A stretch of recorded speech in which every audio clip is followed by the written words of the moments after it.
Once Guacha. Hoy día junto a Fernando y Sonia nos acompaña Elba Caicedo. Ella es cocinera tradicional del Pacífico colombiano. El 2017 además ganó el primer lugar en el concurso Tu receta, tu historia migrante, concurso que fue organizado por el ex Consejo Nacional de las Culturas y las Artes. Además ha sido 2 veces ganadora del Festival Petronio Álvarez y es embajadora de la gastronomía del Pacífico colombiano. Así que Elba, muchas gracias por estar el día de hoy con nosotras en esta hora de la Once Guacha. Bueno, gracias por la invitación y gracias por la presentación. Bien, oye Elba, bueno, qué gusto de tenerte en nuestra hora de la Once Guacha y qué gusto de volver a verte. Estábamos recordando que hace mucho tiempo que no nos veíamos, así que Sí. es una alegría, digamos, estar aquí contigo.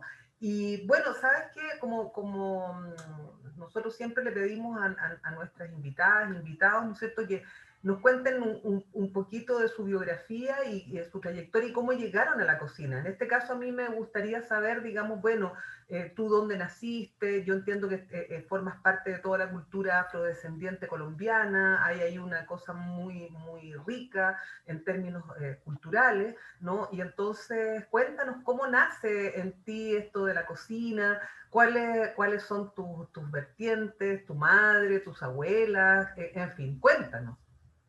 Bueno, pues de nuevo gracias por la invitación. Y sí, yo soy del Pacífico colombiano, del Chocó, más específicamente. El Chocó está ubicado en los dos océanos, en el Atlántico y el Pacífico. También para que la gente entienda, es como los lados de Panamá, esta zona es Chocó. Y bueno, soy de un pueblo que se llama Novita Chocó. Novita Chocó fue como la primera departamento que tuvo el Chocó, por así decirlo.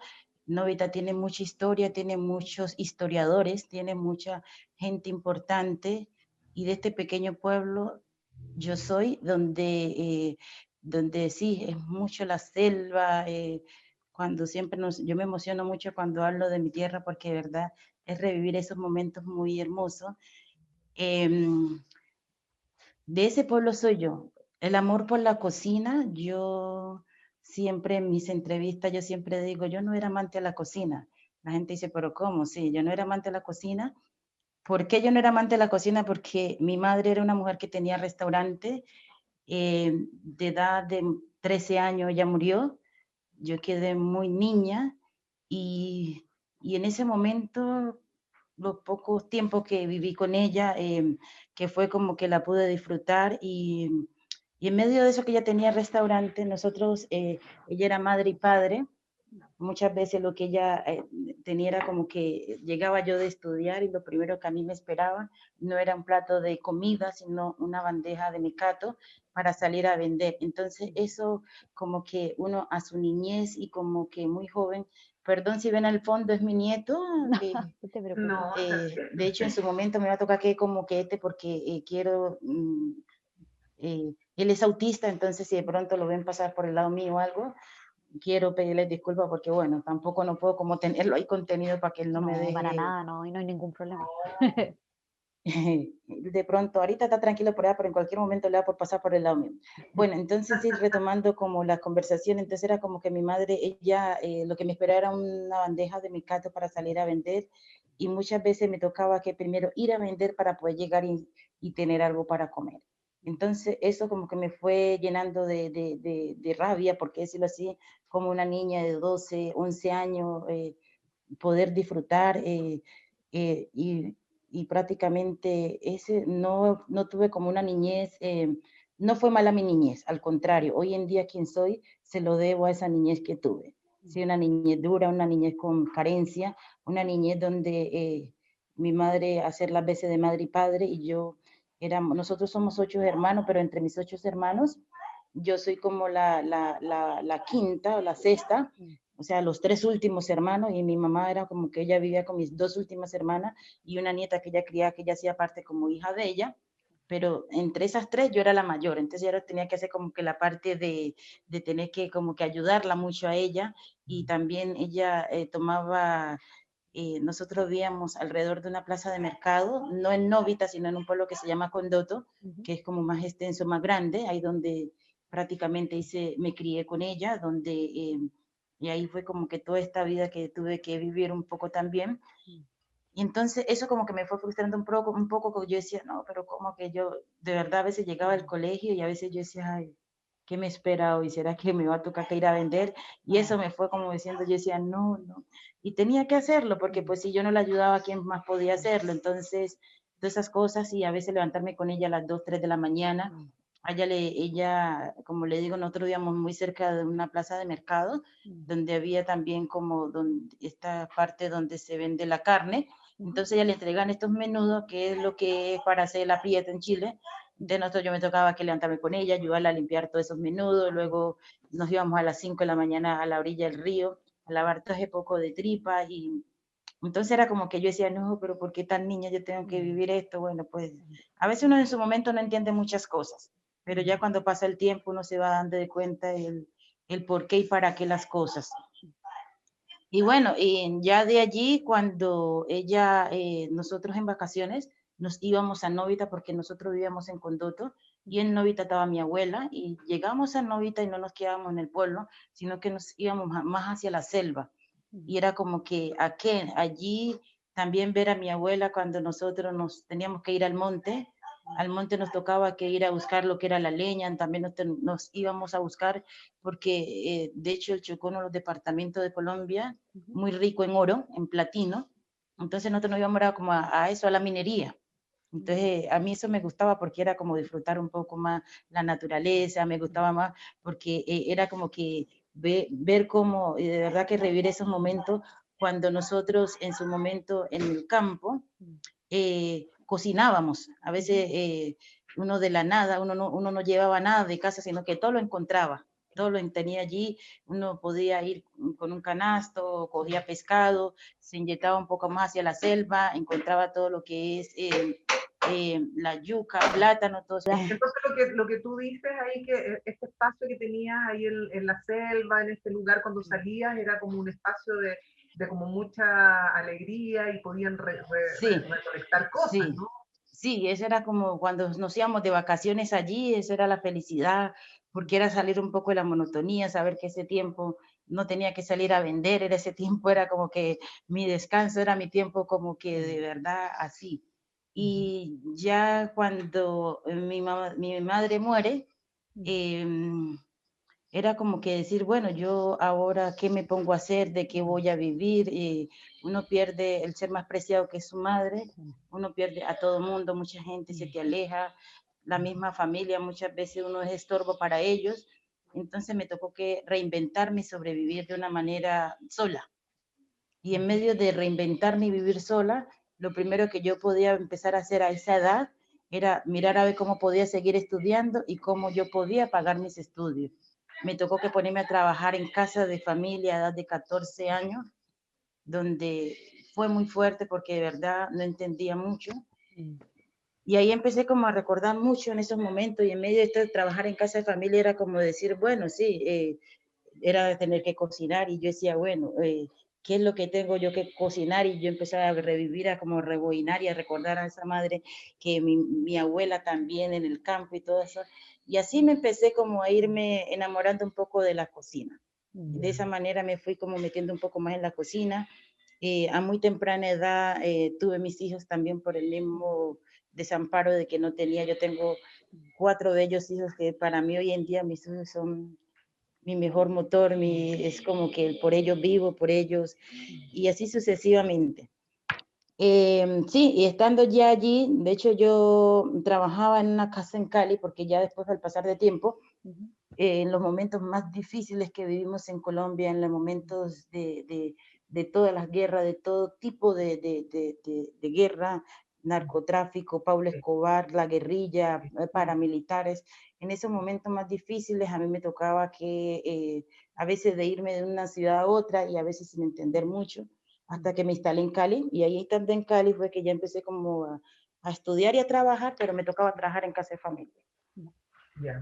Estando yo trabajando allí, ahí fue cuando ya yo duré, por lo general yo duraba mucho en esos casos de familia, que en Chile es como decir nana, y a veces yo no entendía, que a veces la gente llegaban tenían un evento, tenían alguna actividad, algún cumpleaños, y nunca iban como al restaurante ni pedían en otro lado, sino que me decían, ya, Elba, tenemos esta persona, va a cumplir años, queremos que usted le haga la comida. Bueno, todo el mundo comía feliz, encantada y todo eso. Yo no entendía mucho y decía, bueno, con tal de que yo esté feliz, me paguen, pues, para eso estoy. Quise entrar a este festival, Petronio Álvarez, cuando yo quise entrar, justamente yo trabajaba al frente de una de las universidades más importantes que tiene Cali, que es la Universidad Libre, y allí yo trabajando allí, tenía muchos amigos de la universidad que también yo les vendía a ellos comida los fines de semana, y había una chica que me dijo, Elba, ¿por qué tú con ese sazón que tienes, por qué no te metes a Petronio? Le dije, mire qué casualidad, porque siempre ha sido mi sueño. Para mí Petronio Álvarez yo lo veía inalcanzable, era un evento que yo decía, de la magnitud que es, no, yo no soy, no, yo decía, pero bueno, mira, no te preocupes que te consigo el formulario y te inscribo, y tú, ¿de qué entra Petronio entra?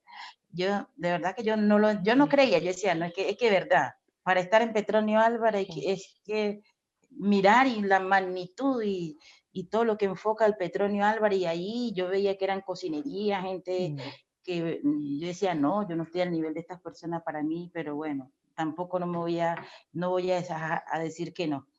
¿Verdad? Por primera vez yo postulé, y como para uno entrar allí, lo que usted tiene que hacer es que por lo menos en gastronomía, uno siempre hay que concursar con su mejor plato, con su mejor bajo la manga, como uno dice. Sí, me la jugué, hice unas empanadas de plátanos con camarones, y en ese momento yo, para no pedir permiso, y como dije, si llego a quedar, necesito que me en esa semana, entonces no puedo estar pidiendo mucho permiso, porque uno en Colombia algo tiene que cuando uno tiene un buen trabajo, uno siempre trata como de cuidar, como que decir, bueno, no, yo no, son 8 días a mi trabajo que estoy todo el año, entonces era como que, bueno, y estando allí, ¿verdad? Mandé a una hija y a una persona, a un amigo que fuera y me postularan.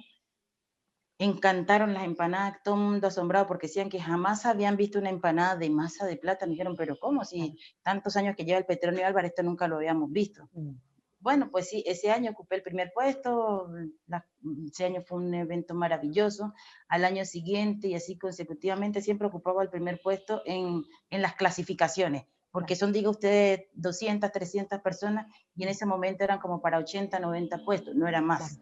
Y siempre durante esas personas, y ahí fue cuando ya el evento dijo, bueno, ya consecutivamente ven ocupando el primer puesto, miremos el por qué ella y qué es lo que ella presenta, porque siempre está como ocupando. Y yo decía, pero Porque bueno, siempre gana. para mí no era, sí, o sea, yo lo veía normal, yo ni siquiera veía pues como que, sí, yo soy mejor que las demás, porque yo digo, todo el mundo merece igual de respeto y todo el mundo, bueno, tenemos diferentes sazones, pero pues yo creo que todo el mundo está a la altura de estar allí también.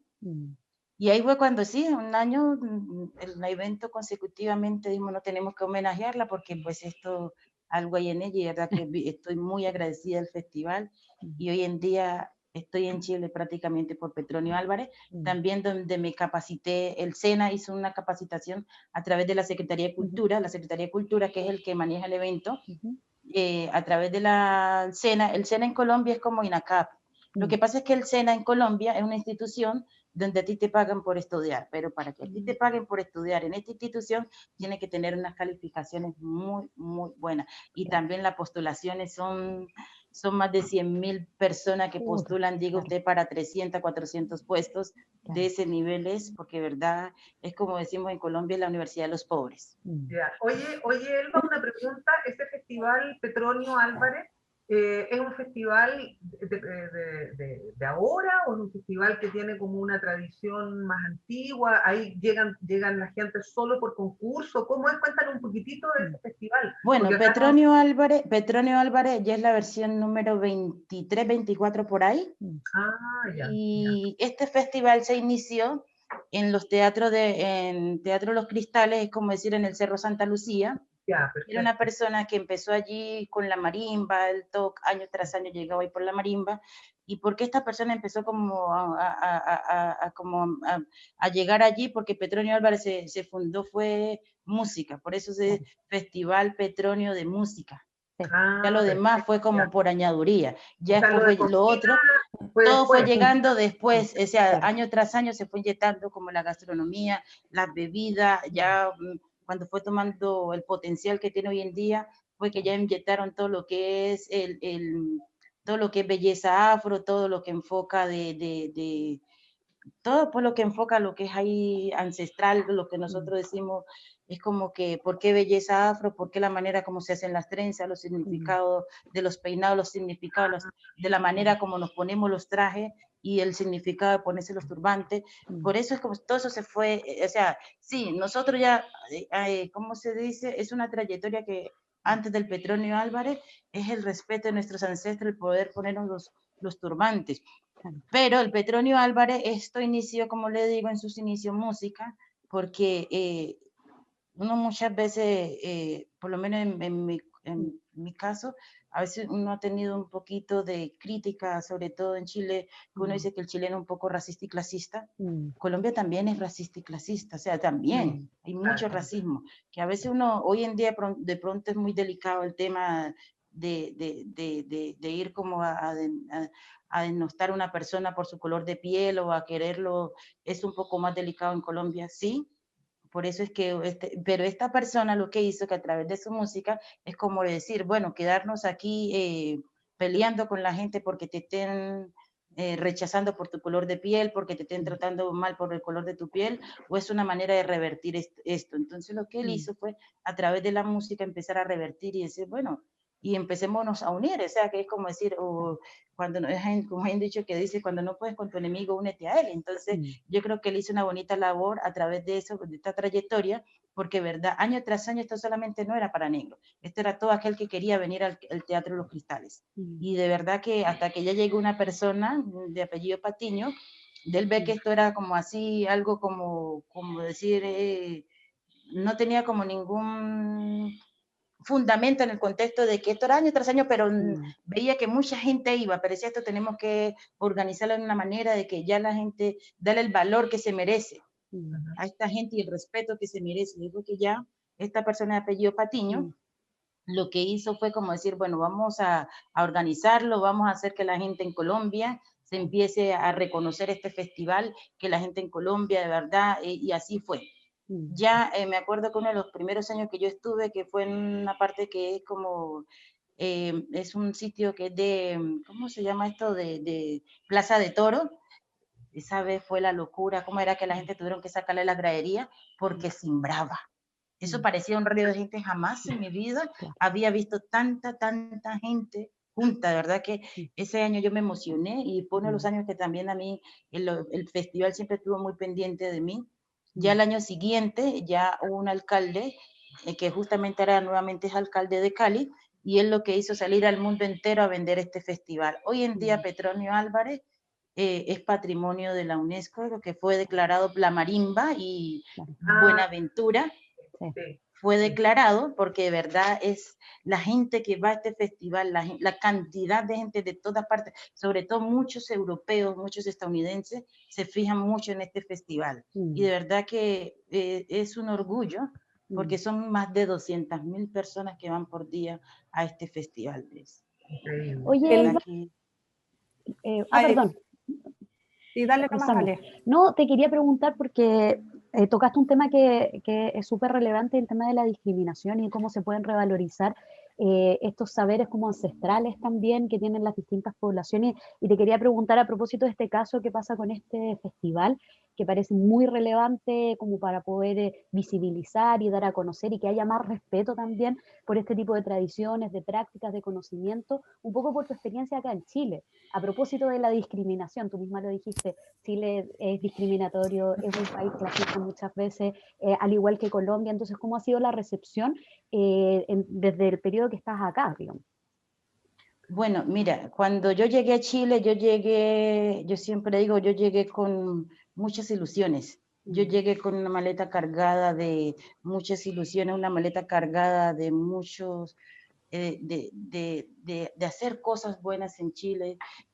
Al principio fue muy duro porque de verdad, a pesar de que, como te digo, Colombia también, que uno muchas veces, sobre todo Bogotá es como la ciudad que tiene como, yo siempre asimilo a Bogotá con Santiago de Chile porque es como así, como un poquito esa actitud hacia bastante fuerte hacia la gente de raza negra, porque no es de qué color nosotros somos negros.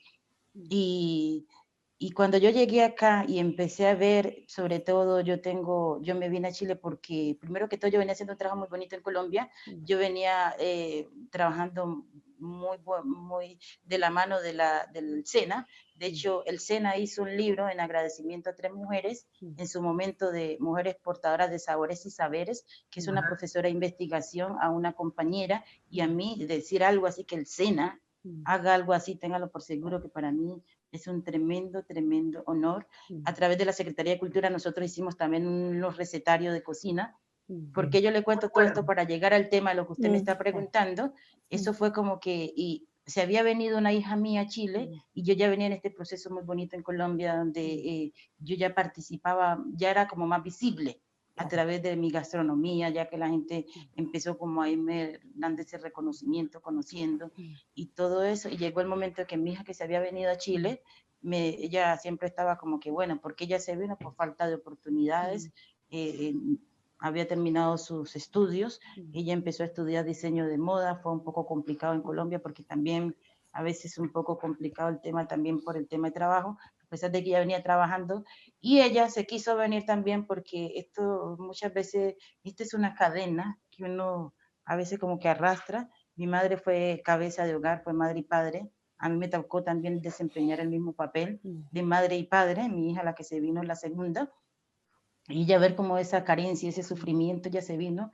Y estando acá empezó como, bueno, ya ella decía, mamá, ¿por qué no te vienes? Ya el niño había nacido y era como esta balanza, o me quedo en Colombia, seguir relacionándome lo que vengo haciendo, potenciando lo que vengo haciendo, o venirme a Chile a acompañar a ella, y sobre todo por el niño. Entonces, como que pude un poco más el amor de madre, y decidí venirme. Cuando llego a Chile, ahí es cuando de verdad me encontré con una muralla que, wow, fue muy fuerte. Yo me vine con otra hija, que es mi hija menor. Yo la tuve en un colegio a ella, acá en Quilicura, porque yo vivo en Quilicura, 2 años, en un bullying, como ustedes no tienen idea. Como no tienen idea. Mi hija la trataban, bueno, fue muy fuerte. Esa niña sufrió mucho, la tuve con psicólogo 2 años. Mi hija, la que me había traído, la mayor, trabajaba en una peluquería, también la discriminaban por su color de piel. Había gente que decía, yo no quiero que esa negra me toque mi cabeza, y así sucesivamente. O sea, muy fuerte, muy fuerte. Y uno como madre muchas veces, sin poder, uno decía, sin poder saber qué hacer. Mi hija, la que estaba en el colegio, llegaba llorando todos los días, me decía, mamá, eso me traiste a este país, a que se burlen de mí. Esa niña llegaba llorando, me decía, llévame de aquí, sácame de este país, porque de verdad no entiendo por qué tú me traes de mi Colombia a sufrir esta situación. Bueno, muy fuerte. Y eso para mí era, yo siempre trataba como de bajarle un poco el perfil. Siempre decía, no, Karen, tranquila, no va a pasar, son muchachos que de pronto quieren jugar contigo. Me dice, mamá, eso no es juego. Usted viera cómo me dicen negra tal por tal, y eso, que no te quiere decir las palabras por respeto, y así, mejor dicho, fue muy fuerte, muy, muy, muy fuerte. Y estando en todo esto, yo ya venía tratando de posicionarme y mostrar un poco todo lo que era mi cultura gastronómica, mi cultura a través de afrodescendiente, y llegó un momento de que yo empecé a trabajar muy de mano con la embajada y el consulado colombiano, y una de las tantas veces en el gobierno pasado a mí me invitaron a que si Chile era un país inclusivo. De verdad que fue a un haitiano y a mí, a otras personas de raza negra de diferentes países. En este evento fue ahí en el edificio Teatino, no, el edificio Bicentenario, que queda al frente de la Moneda. De verdad que esa vez eso se llenó, de eso invitaron gente de toda parte, toda universidad. Bueno, mejor dicho, yo no sabía ni a dónde estaba, ni en el contexto del por qué Chile un país inclusivo. Yo empecé a contar un poco mi historia de lo que me había pasado. Había gente que después del evento de verdad lloraba y me abrazaba y me pedía perdón, me decía, no entendemos por qué hay tanta gente tan desubicada. Y yo en ese momento, en su contexto, traiga el pollo leche aquí, tráigala. En ese momento, en su contexto, yo de verdad que yo no lo contaba por el tema de quedarme, como se dice, dando lástima, porque si algo en la vida, en mi pasar y todo mi sufrimiento que he tenido, algo yo he dicho, uno en la vida no puede darle lástima a nadie, al contrario, uno tiene, todas esas cosas tienen que fortalecerse. Y entonces yo dije, bueno, o es quedarme peleando con los chilenos o revertir esto.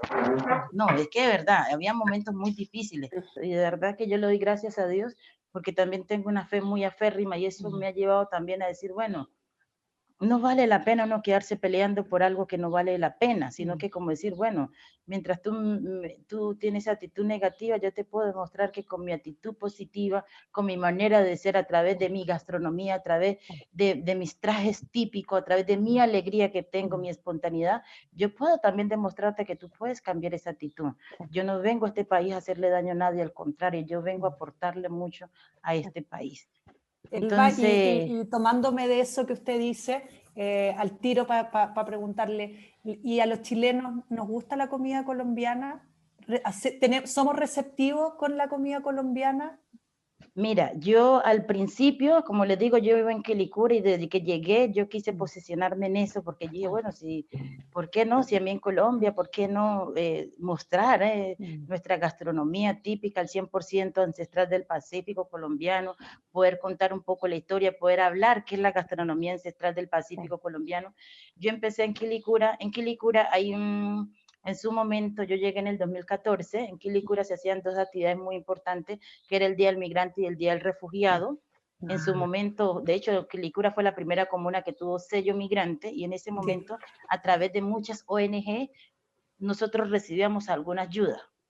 Y entre esas ayudas era que a veces nos daban los productos para que nosotros pudiéramos, para potenciarnos a los pequeños emprendedores. Y en ese momento prácticamente yo veía mucho el quilicurano como muy receptivo.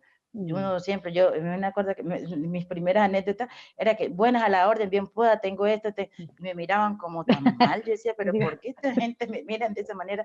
¿Qué algo malo estoy haciendo? Entonces yo no entendía, porque casi recién yo me inyecté en el mundo laboral a través de, sí, me tocó que primero empezar a trabajar y otras cosas acá a terceras personas para poder, porque tampoco no fue que yo llegué y me puse, no, fue un camino que de verdad tuvo también ahí sus tropiezos, pero gracias a Dios aquí estoy. Y sí, fue muy complicado. De hecho, yo hoy en día, si tú me preguntas a mí Quilicura, yo tengo mucho agradecimiento y seguimos viendo en Quilicura, pero yo Quilicura como para decir que yo puedo seguir como mostrando lo que hago, no. Quilicura no es, pero sí en otras comunas, gracias a Dios, la gente valora. El chileno hoy en día es más abierto, antes era más complicado. Antes era como escéptico, no me gusta. Yo a veces decía, pero ¿cómo no te gusta? Ni siquiera has probado. Primero prueba y luego decide si te gusta o no te gusta. Y de esa manera fue como una bonita manera de irme metiendo. Y cuando ya se atrevían a probar y les gustaba, decía, uy, sí tenía razón. Y entonces ya como que a veces, y de ahí la gente empezó como a irle gustando un poco. Y sí, hoy en día, de hecho la otra vez a mí me preguntaban que si...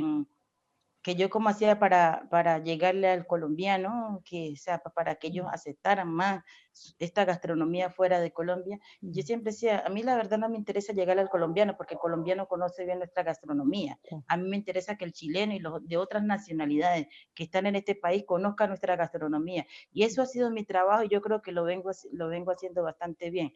Y justo esa misma pregunta, yo he hecho varios reportajes casi en todos los canales y hace poco hice uno con el Canal 13, que es Sin Frontera. Sí, con el Miquel Zulueta, ¿no? Sí, sí. sí. Y entonces ellos me preguntaron a mí que cómo me gustaría, que si fuéramos a algún sitio, y yo dije, no, yo en agradecimiento a Quilicura, a pesar de que yo como Quilicura no me he hecho, porque de verdad no valoran, más que no valoran, sino que son productos costosos, no, también hay que ver, porque por ser productos importados, también los productos son más costosos. Claro, entonces, claro. de verdad... Entonces, cuando en su momento yo dije, no, me gustaría hacer algo, un homenaje a Quilicura, que si yo cocino, ir a la plaza de Quilicura y regalar la comida. ¿Y qué es lo que más nos gusta a los chilenos, Elba? Y espere si verá que fue tan aterrador aún, porque todavía sigue existiendo como ese entonces. Miquel dijo, cuando lleguemos a la plaza, yo me voy a retirar y voy a dejar que la gente se te acerque por ti, no por mí. Que la gente te valore a ti, que la gente sepa esto que tú estás haciendo. No, ellos no me vean a mí como digo, no, como están viendo esta persona, entonces, y verdad sí fue. Al principio empezaron la gente tendimos, organizamos, montamos y todo, y yo, bueno, bien pueda que estamos regalando, y la gente me miraba raro y decía, no, ¿y cómo así que estás regalando? Como que así todavía, pues. Entonces, Miquel tuvo ahí como unos buenos minutos y ahí se acercó y dijo, bueno, ¿por qué no se acerca si la señora Elba le está regalando comida? Qué pesar que la desprecien, que ustedes no sepan esta tremenda mujer que ustedes tienen en Quilicuri, no la... Y empezó el con su Vea, en segundo se llenó y después todo el mundo quería repetir. Obvio. Todo el mundo quería repetir, entonces ya ahí como que dijimos, Lógico, ya, bueno, claro. ya tampoco no se trata que porque ya él vino y habló, entonces van a aceptar, sino que tendremos que también aprender a aceptar a las personas sin tener que tener un intermediario y que alguien esté. ¿Qué más le gusta a los chilenos? Mira, yo de verdad que mi gastronomía ha sido una gastronomía muy aceptada, pero muy, muy aceptada. ¿Por qué? Porque yo siempre digo, yo tengo una gastronomía que es una gastronomía por la cual yo hablo mucho, por la cual yo siempre trato de mostrarle a la gente qué es la gastronomía ancestral del Pacífico colombiano, por qué nosotros hablamos que es una gastronomía que es muy aromática y a la vez medicinal, porque nosotros usamos hierbas de azoteas.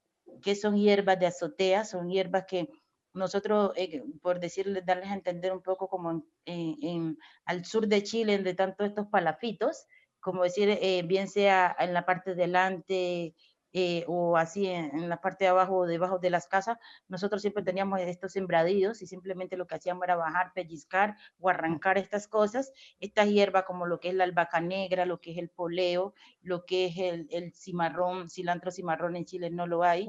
Lo que es el oreganón, que en Chile tampoco lo hay. Yo afortunadamente cuando he tenido la oportunidad de viajar a Colombia, que lo cual estoy acá una sola vez he ido, he podido traer mis productos cuando viene algún chef que yo participo con ellos, entonces siempre ellos van trayendo y me van dejando también, entonces yo de esa manera siempre trato de hacer los platos al 100%. Y yo me enfoco mucho en lo que es comida de mar, yo me enfoco mucho en lo que son, sí, porque muchas veces la gente ven, por lo menos en un colombiano, lo que son las arepas, lo que son las empanadas, lo que son las papas rellenas. Yo trato de enfocarme en algo más, algo que sea más identificativo del Pacífico colombiano, que es todo lo que son las hierbas aromáticas y medicinales que le acabo de mencionar, y a su vez leche de coco, porque en nuestra cocina tenemos mucha leche de coco. Claro.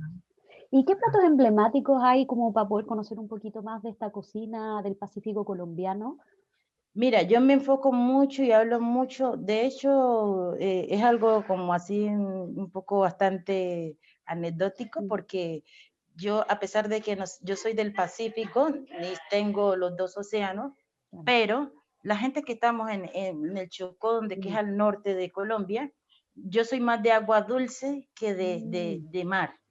¿Qué quiere decir esto? Yo soy más de río y de tierra que de mar. Pero al estar en Chile, yo lo que hago es potenciar la gastronomía en toda su totalidad. ¿Qué es lo que hago? Hablar mucho de la leche de coco, hablar de las hierbas de azoteas, que sí la utilizamos en todos nuestros pacíficos, y al ser de agua dulce y más de tierra, ¿qué es lo que más se come para esta zona? Eso son lo que son los salados y los salpresados. ¿Qué son salados? Que son los ahumados y los salpresados. ¿Qué quiere decir? ¿Por qué? Porque en el tiempo de nuestros ancestros, como no había nevera y la mejor manera de conservar y preservar estos alimentos eran a través de ahumados o de salpresados. Que ahí viene un poco el tema, el concurso que hablamos luego de esto, que yo me enfoqué. ¿Por qué de los ahumados? Porque esa como que, y ahí revivir un poco cuando íbamos al pueblo de mis abuelos, que era como que ver los animales de monte, la gallina, el cerdo, todo esto que se colgaba ahí en estos fogones, Para ahumar, claro. Oh, sí, eso, de hecho, todo el contexto, la sal se compraba por cantidad y esa sal se ponía negra de tanto llevar humo allí y dura como una piedra y esto se metían en unas calabazas de madera que se hacían y también en estas ollas de barro que en Chile es greda, entonces era como que de esa manera era conservar esos alimentos para que no se echaran a perder, no se dañaran. Y así mismo los salpresados con sal de mar, por lo menos el mismo cerdo, todos estos animales que se encontraban y de una u otra manera, y nosotros lo que hacíamos, y se abrían como estos hoyos en la tierra, huecos, y allí se enterraban, y eso era la nevera que había en esa época. Para Entonces, conservar. para conservar y preservar los alimentos que no se dañaran. Entonces, sí, de esa manera, entonces, De hecho, cuando yo hice tu receta, tu historia migrante, yo me enfoqué mucho en mi región para dar a conocer que no solamente es marisco, no solamente son pescados, sino que también tenemos carnes, tenemos animal de montes, que hoy en día, debido a todo lo que se está viviendo en Colombia, y sobre todo en la parte del Pacífico colombiano, donde han dejado de sembrar lo que tenían, ahora llegaron esta gente a posesionar lo que no tiene que ser, se ha ido como perdiendo un poco esto, y por eso es nuestra insistencia, por eso es nuestra resistencia, de que verdad nuestra cultura y nuestra gastronomía del Pacífico colombiano no se pierdan por lo que hoy en día se está viviendo en el Pacífico colombiano. Claro. Elba, y una curiosidad, ¿cuál es la hierba de la azotea? Las hierbas de azotea son albahaca negra. Claro. En Chile nosotros conocemos la albahaca. De hecho, la albahaca que nosotros conseguimos en Chile, yo creo que en Chile, el sur de Chile, se deben de conseguir varias de estas albahacas. Y sobre todo, sino que para acá no llegan de pronto, pero la única albahaca que se consigue es la de serpesto, pero es la albahaca negra, es el oreganón. El oreganón es una hierba muy parecida a la albahaca, así de hoja ancha y gruesa. Tú la tocas y es bastante gruesa. No es el orégano normal que conseguimos en Chile. También hay este orégano, pero nosotros usamos el oreganón. Usamos lo que es el poleo. El poleo hay harto en Chile. Sí, eso hay. Eso se consigue mucho en Chile. El cilantro cimarrón es muy diferente. También tenemos este cilantro, pero el cilantro cimarrón es un aroma que, de verdad, wow, es otra cosa. El ají dulce. El ají dulce. También tenemos lo que es ¿cómo se llama? La cebolla larga, el cebollín, pero nosotros allá es lo que es la parte verde. Allá tú nunca ves la cebolla de la blanca, no, sino solamente se da en la parte verde.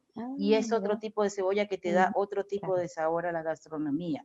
Entonces, todas estas hierbas, a pesar de que son aromáticas, son medicinales porque cada una de ellas tienen una función, y además que tú te estás alimentando y también estás cuidando tu cuerpo.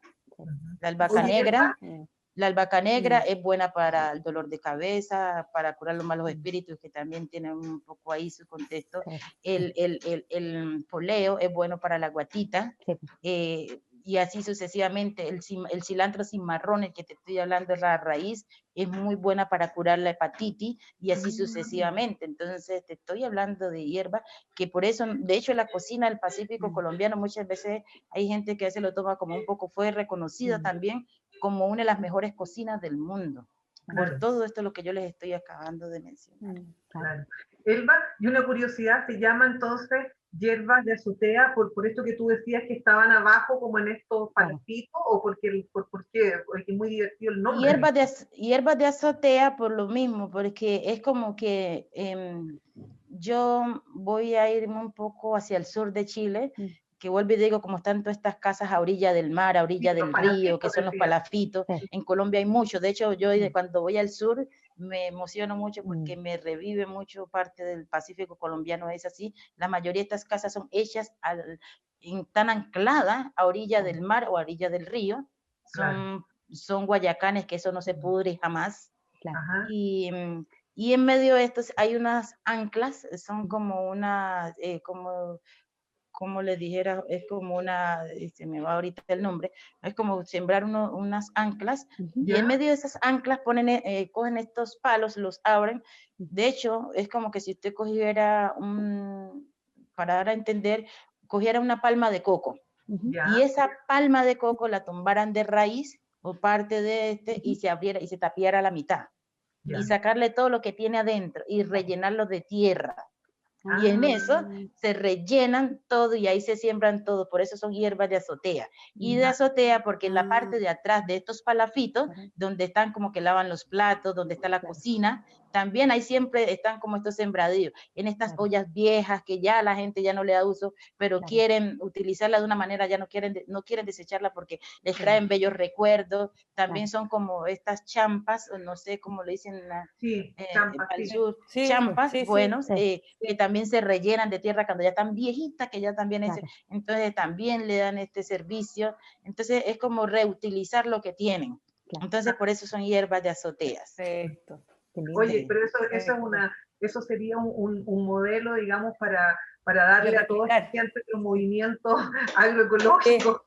Claro, sustentable, demasiado, demasiado. Es que de verdad que uno hoy en día, lo que estamos viviendo, lo que hoy en día se está viendo, es que a veces a veces a mí me llegan muchas imágenes como de su niñez, de lo que uno vivió, como que de verdad uno dice, ¿quién en su niñez no vivió esto? ¿Quién en su niñez no tuvo esto? Y de verdad que se puede. Hoy en día, con este calentamiento global, con todo lo que se está viviendo, de verdad que ojalá tomemos conciencia y reutilizar lo que hay.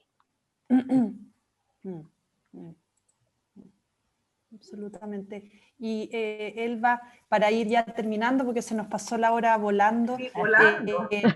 Ya le invitaremos nuevamente, exactamente. Sí. Ya profundizaremos porque vemos que tiene toda una historia de vida muy interesante que tiene que ver con la cocina y con los saberes culinarios y gastronómicos. Pero a cada uno de nuestros invitados y invitadas les pedimos un mensaje que quieran enviarle a cada una de las personas que los ve, y le queríamos pedir a usted también como para ir cerrando. Bueno, pues un mensaje. Sí, yo creo que es como que lo que acabo de decir es como que de verdad cuidemos nuestro planeta, cuidemos lo que tenemos. Cuando tú dices que tengo como todo este tema, como decimos nosotros en el Pacífico, somos mujeres de sabores y saberes, es eso, es de verdad, no es quedarnos. A mí me duele mucho el alma cuando yo por lo menos, a mí por lo menos hay gente que me dice, ya Elba, yo quiero que tú me lleves a conocer un poco la cultura y la cocina colombiana en Chile. Me cuesta porque de verdad no veo un restaurante, por lo menos llevar a una Sonia Montesino y decir que ya la conozco más profundamente, decir yo te invito, no, mejor te traigo a mi casa y te cocino. Soy la mujer más feliz, soy la mujer más feliz, de ir a pasar un mal rato, como que, y eso mismo a veces me ha pasado un poco con la cocina chilena. Con todo respeto. Yo estoy muy metida, muy inyectada a través de la gastronomía chilena. ¿En qué contexto? Porque yo viajo representando a Colombia en diferentes áreas. He estado en el norte, he estado en Bahía Inglesa, en un festival que se hace, el Festival de Gastronomía del Pacífico, que se hace ahí. Es hermoso este festival, de verdad que este año va a ser virtual, los invito para que estén allí pendiente. También he estado en Chiloé, en Quellón, hermoso, de verdad, wow. El sur de Chile es una maravilla. Chile es un país hermoso, que ojalá los chilenos cuiden y valoren lo que tienen. Y así como digo que cuiden y valoren lo que tienen, también se pongan un poco más y valoren y resalten su gastronomía. ¿Cómo es posible que si alguien te invita, no te lleve a mostrar lo tuyo, sino que te lleve a mostrarlo de afuera? A mí no me interesa verlo de afuera, me interesa ver lo tuyo. ¿Y qué es lo tuyo? Que tú me lleves a conocer tu gastronomía, para yo así mismo poder ver qué valoro y qué no valoro. Que yo digo, Chile tiene, de hecho, yo este concurso que me acabo de ganar, que me gané ya hace varios años y que me acabo de ganar, sino que cada año para mí, en esta fecha, vivir y revivir ese momento hermoso. Este plato, tu receta, tu historia migrante, hay un plato chileno que de verdad, yo siempre, y en toda parte donde voy, yo lo recalco, yo hablo mucho. Yo hago parte de una agrupación que se llama Cocineros en Movimiento, y conozco muy buenos chilenos, chef. De hecho, hace Manrique, un tremendo amigo, un tremendo ser humano, que para mí es el mejor chef que tiene este país, porque de verdad él sí le da el valor a la gastronomía chilena como es. Y siempre digo, ojalá alguien me pare bola. Lo que es los porotos granados con mazamorra, un tremendo plato chileno, de verdad que valorar lo que tenemos. Elba, y hay una pregunta que también le hacemos a todos nuestros invitados e invitadas, no podemos dejarla pasar, porque estamos en la hora de la 11 Watch. Entonces, te queríamos preguntar, bueno, tú ya llevas un par de años acá en Chile, ¿has adoptado, por ejemplo, la 11 chilena? ¿O hay algo similar tal vez en Colombia que sea parecido a esta 11 que comemos aquí en Chile? Bueno, mira, sí, en Colombia también, y nosotros no es como las 11, nosotros decimos vamos a tomar 11, es como entre las 4, las 5, 6 de la tarde. Uno siempre en Colombia tiene tendencia como de tomarse un café, los colombianos somos muy del café, o del agua de panela también. que somos como muy, hacer esta guapanela también, y sentarse uno a disfrutar ese buen café. En Colombia, a pesar de que uno muy poco habla del pan, pero también es muy panadero Colombia. Dicen que uno es como muy contundente de pronto, porque nosotros somos de bueno desayunar bien, almorzar bien, y en la tarde esto que ya yo me estoy como tomando la medias tres, nosotros le decimos la medias tres. Ya con eso, sí, es como la medias tres. Claro. Vamos a tomarnos la medias tres. La 11 y la medias tres. Claro. Ajá. Entonces uno se sienta a tomar esa medias tres y ya uno con eso, ya a veces ni siquiera ya por decir, ya en la tarde, 7, 8, si te provocó comer algo, y si no, ya con eso ya estás bien hasta el otro día. Hasta el otro día. Contundente, Elba. Sí, contundente. totalmente. Sí. Bueno. Alejandra. Sí, no, queríamos agradecerte, Elba, que hayas estado con nosotros en esta hora de la 11 Guacha, que hayas podido compartir tu experiencia con nosotros, que sin duda nos ha dejado mucho para reflexionar y para pensar, y que de todas maneras vamos a tener que volver a invitarte para poder profundizar. Sobre todo yo me quedé ahí como, ¿cómo será esa empanada de plátano? Así que de todas maneras vamos a tener que invitarte para poder saber más. Camarón con plátano. Exacto, de tu gastronomía, de tus platos y bueno, de tu experiencia aquí en Chile. Así que solo agradecerte que nos hayas acompañado en esta hora de la 11 Guacha, que te hayas conectado, y también agradecerles a todos y a todas quienes nos estén viendo, escuchando, recordarles que nos pueden seguir a través de nuestras redes sociales, en Facebook, Instagram, nuestro canal de YouTube, nos pueden escuchar por Spotify, así que no hay ninguna excusa para perderse la hora de la 11 Guacha. Así que muchas gracias, Elba, Fernanda, Sonia, y nos vemos en un próximo capítulo que ya va a ser bien especial, porque es un especial de Navidad, así que ahí los vamos a estar informando de cuál va a ser la fecha específica donde nos vamos a volver a encontrar. No, yo darle las gracias a ustedes. Yo darle las gracias a ustedes por la invitación. Elba. Y ahí estaré. Bueno, pues gracias. No, muchas gracias. Hemos aprendido muchísimo, así que esperamos el 2021 tenerte de nuevo con nosotras. Exacto. Chao, Elba, gracias. Chao. Muchas gracias, Elba. Vale. Que estén muy bien. Cuídense. Chao, cuídense. Chao. Chao.